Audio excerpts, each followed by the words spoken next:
Bonjour chers auditeurs et bienvenue sur Radio Mermoz. Nous avons le plaisir de vous accueillir pour cette émission préparée par les classes de primaire du lycée Mermoz.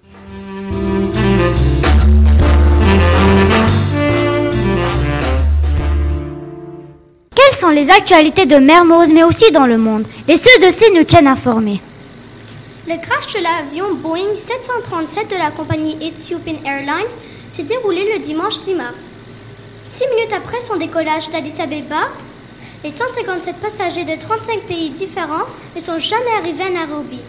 Les 2 boîtes noires sont récupérées et sont analysées à Paris pour déterminer la cause du crash. Mercredi 13 mars, les élèves du lycée Jean Mermoz ont fait 1 minute de silence pour penser aux victimes des attentats de Grand Bassam. Le 13 mars 2016, 18 personnes ont été tuées sur les plages de Grand Bassam, à 40 km d'Abidjan. Depuis, tous les terroristes ont été arrêtés. La semaine de la presse s'est déroulée dans la semaine du 18 au 23 mars.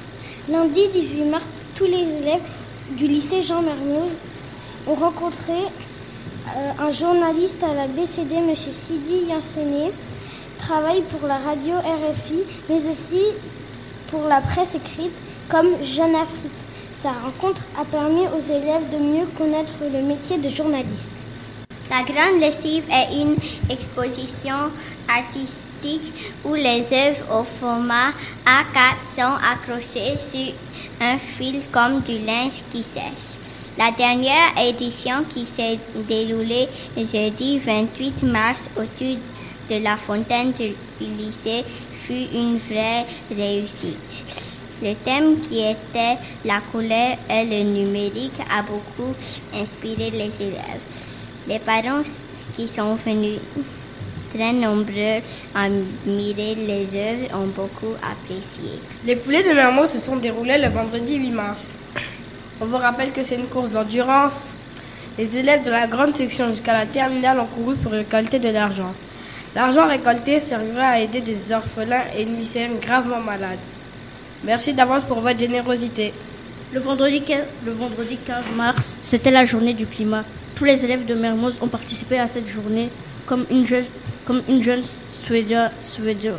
suédoise de 15 ans qui porte le mouvement. Les élèves ont porté un accessoire vert pour se montrer solidaires. Le climat se réchauffe. Il faut absolument réduire les émissions de dioxyde de carbone pour limiter le réchauffement climatique. Alors venez à l'école à pied ou à vélo. Pour finir, du pain au menu de la cantine du lycée Jean Mermoz. Effectivement, les pains étant trop nombreux, ils seront cuisinés toute la semaine et servis aux élèves, à la braise ou en kedjenou. Mais non, on plaisante. Bien sûr, vous l'avez deviné, c'est un poisson d'avril. Voyons avec les grandes sections B, quel temps il fait aujourd'hui? Bonjour, voici la météo de GSB. Aujourd'hui, le soleil nous donne ses plus beaux rayons. Demain, il y aura de la pluie, alors profitons-en. Le mardi, il y aura beaucoup de vent. Accrochez-vous bien à vos chaussures pour ne pas vous envoler. Eh bien, assurez-le-là, il y aura bientôt de la neige à Abidjan, manteau et bonnet pour tout le monde.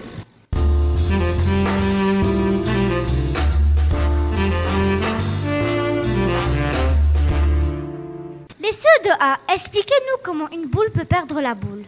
Il s'agit de l'histoire intitulée Le jongleur le plus maladroit, livre écrit par Evelyne Brissou-Pellen et illustré par Christophe Merlin de la collection Nathan Poche. Emery le jongleur, avec son sac en bandoulière, passe devant une ferme. Il entend des cris. Surpris, il s'approche à pas de loup et aperçoit un grand homme maigre, vêtu d'une cape noire, en train de fouetter un paysan.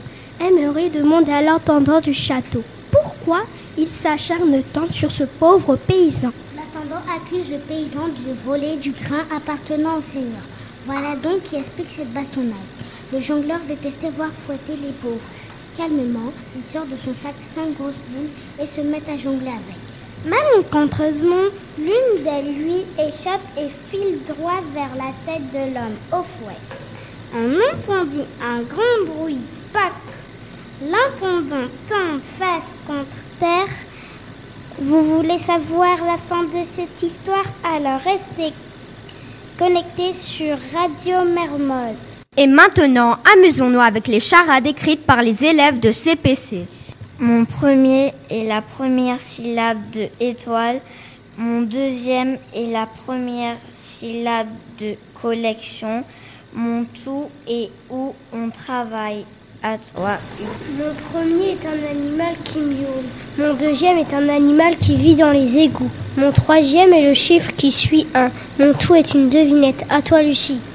Mon premier est la première syllabe, la dernière syllabe de cadeau. Mon deuxième est la première syllabe de mimé.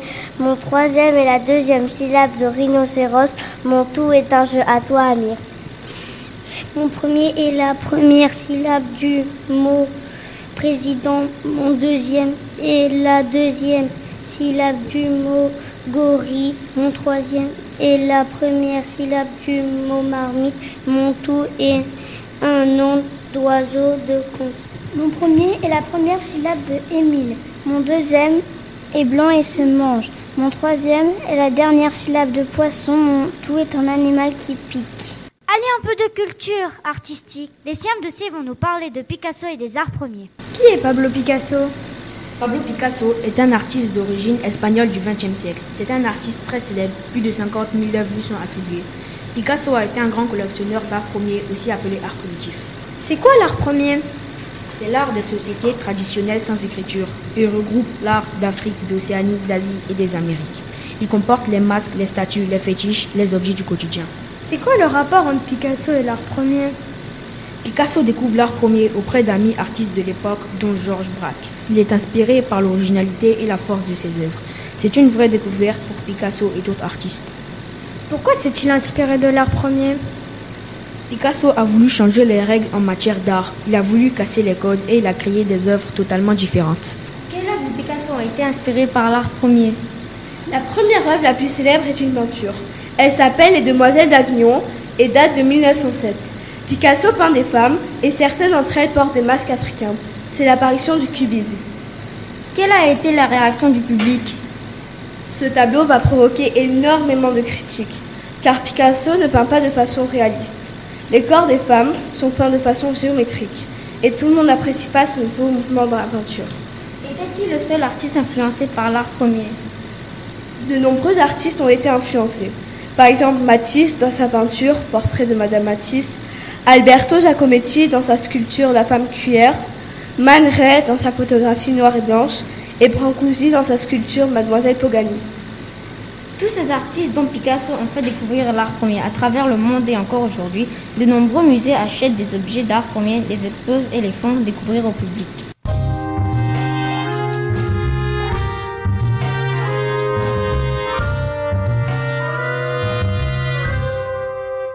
Madame Rapillet est la directrice du primaire. Apprenons à mieux connaître ses fonctions et la personne grâce à l'interview des CE2C. Quels sont les rôles d'une directrice? Bonjour, ils sont très très nombreux, mais d'abord faire en sorte que les enfants travaillent bien à l'école, se sentent bien, que leurs parents aussi soient contents de leur travail et que les enseignants, pareil, soient contents du travail de leurs élèves. Aimez-vous votre métier de directrice et pourquoi? J'aime beaucoup mon métier de directrice, mais je crois que j'ai encore préféré quand j'avais une classe. Quand j'étais enseignante dans une classe, c'était vraiment très très bien. Mais j'aime bien mon métier parce que ça me permet de m'occuper des enfants, de continuer à travailler avec eux. Combien d'élèves y a-t-il au primaire et combien d'enseignants? Aujourd'hui, il y a 960 élèves à l'école primaire, de la toute petite section jusqu'au CM2. Les enseignants sont très nombreux parce qu'il y en a un par classe en français, il y en a en anglais, il y en a en arabe et en espagnol. Ça fait pas loin d'une 50aine de personnes à l'école primaire. Depuis quand êtes-vous directrice de Mermoz et jusqu'à quand?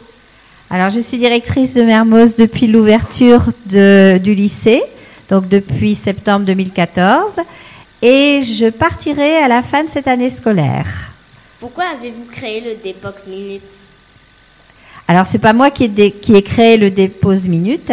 C'est une idée de Madame Duperron et de Monsieur Raudran qui s'occupent plutôt de la sécurité dans l'établissement. Donc, je trouvais que c'était une très bonne idée aussi, mais je n'ai rien à voir avec cela.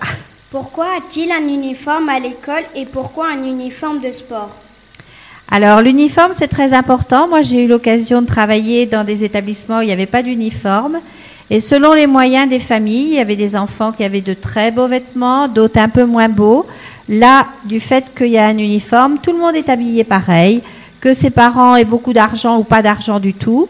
Ça permet à tout le monde de se sentir égal. Et pour les valeurs du lycée Mermoz, d'égalité, de respect des uns et des autres, pour moi, c'est très important.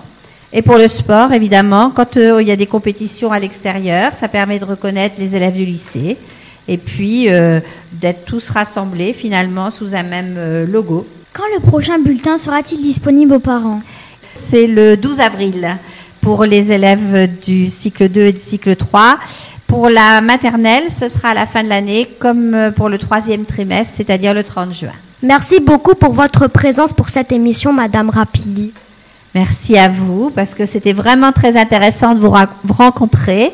Et je vous félicite pour votre travail, parce que c'est vraiment quelque chose qui est intéressant à écouter. J'ai écouté, moi, déjà les précédentes émissions, et je vous engage à continuer.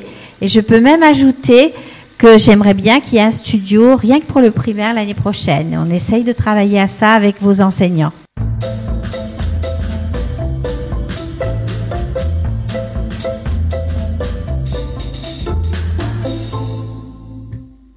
Là, j'ai une petite faim. Pas vous ? Place à la recette du gâteau au carambar des CPC. La recette du gâteau au carambar. Voici les ingrédients pour 6 personnes. 10 centilitres de lait, 150 g de beurre, 150 g de farine. 3 œufs, 100 g de sucre et un demi-sachet de levure. Allumez le four à 180 degrés. Faire fondre les carambars dans le lait et le beurre dans une casserole.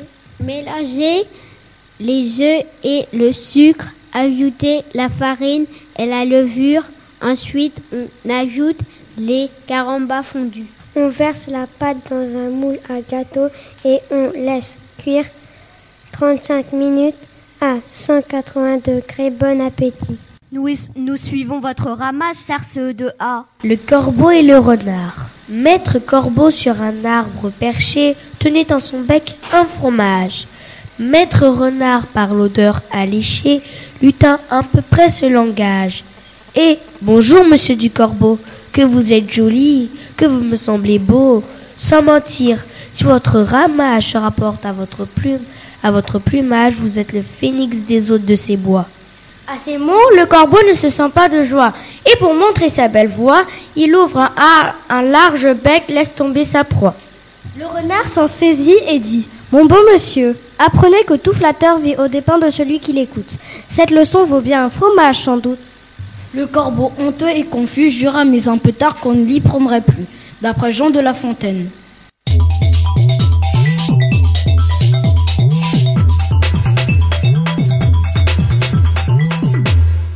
L'émission est bientôt terminée. Voyons si vous avez trouvé les réponses aux charades des CPC. La réponse de la première charade était école. La réponse de la deuxième charade était charade. La réponse de la troisième charade était domino. La réponse de la quatrième charade était zigomar. La réponse de la dernière charade était hérisson. Et maintenant, écoutons les enfants de la Terre chantés par des élèves de grande section B. À la fin du monde, on se rejoint pour faire la ronde. Ce que l'on veut, c'est pouvoir encore s'aimer. Pour tous les enfants de la terre, une chanson comme prière et réunir l'amour de l'humanité.